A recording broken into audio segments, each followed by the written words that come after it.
From missiles you can carry on your shoulders to attack drones. These are some of Ukraine's smaller weapons, and they've been effective at fighting Russia's bigger and more powerful arms. Military strategists say these lighter tools can help an underdog army become more like a porcupine. The porcupine strategy is really when a smaller military tries to defend itself from a larger military, which is the attacker, and it uses lots of smaller weapons. This strategy has inspired Taiwan and even its president to rethink how to defend itself against a much larger adversary, China. Beijing sees Taiwan as part of its territory. And as the possibility of an armed conflict around the island has escalated, Taipei is taking clues from Ukraine to prepare to fight China's powerful army. For several decades, Taiwan has favored expensive gear like fighter jets, helicopters, and tanks to prepare for a possible war with China. 我们一定会不惜一战，不惜代价，一定会打到底。 And this threat has become heightened as tensions have soared to the highest point over Taiwan in more than 2 decades. After U.S. House Speaker Nancy Pelosi visited Taipei, Beijing began days of military exercises that encircled the island, launching rocket and ballistic missiles and sending Navy ships and warplanes nearby. Defense analysts say if there were an actual invasion, Taiwan alone wouldn't be able to ward off China, because its big-ticket weapons would be quickly destroyed by a more powerful arsenal. And Taiwan has far fewer soldiers compared with its neighbor, which has the world's largest military by active personnel. Given the disadvantages, that's where the so-called porcupine capabilities come in. Much like the animal, it tries to inflict so much pain on the larger rival that it stops the attacker.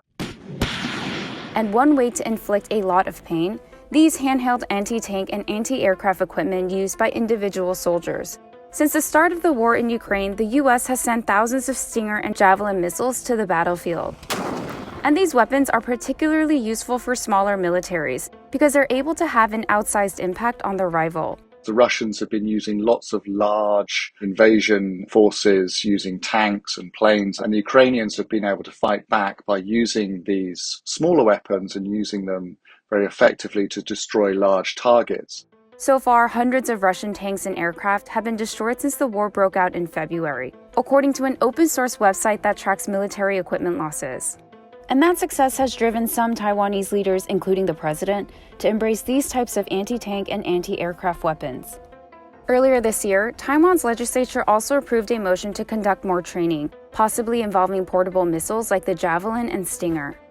But those handheld missiles have limitations because they only have an operating range of about 2.5 miles. That's why Taiwan, like Ukraine, is also getting longer-range weapons like these mobile rocket launchers called HIMARS.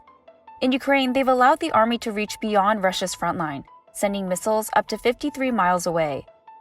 In 2020, the U.S. approved the first sale of the weapon to Taiwan, and the island's defense ministry said it's looking to buy more of them. Another relatively small weapon that can impose heavy losses from very far away, the attack drone. So attack drones can be very useful for smaller militaries because it enables them to do significant damage behind enemy lines. The Ukrainians have been destroying Russian tanks, convoys that have been coming into the country.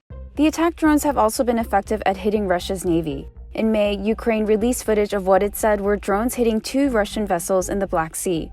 Russia didn't comment on the Ukrainian claim. This type of sea-based assault could happen in Taiwan since military experts say a Chinese invasion would involve a lot of ships coming over the Taiwan Strait. So the island has been developing its own indigenous drones like this one. The U.S. has also agreed to sell some drones, and Taiwanese lawmakers have been pushing to purchase 4 of them. Taiwan's government isn't just preparing weapons. Its citizens are also taking action.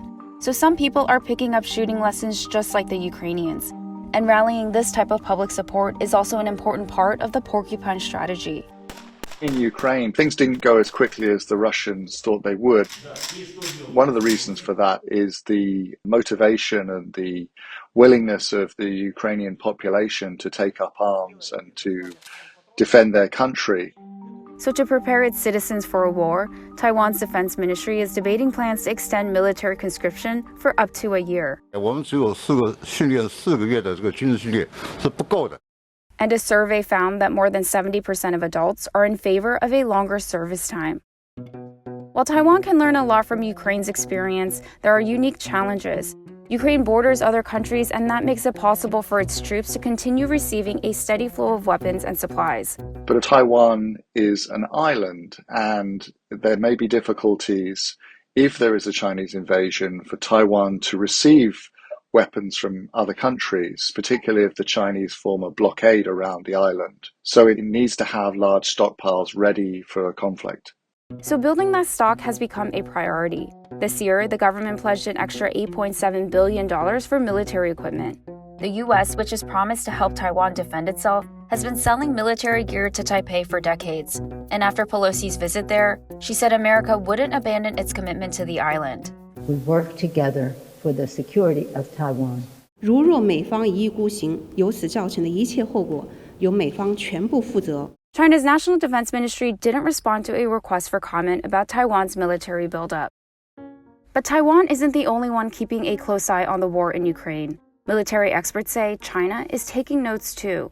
And one of those would be that if you are going to try and take over one of your neighbors, you need to use overwhelming force.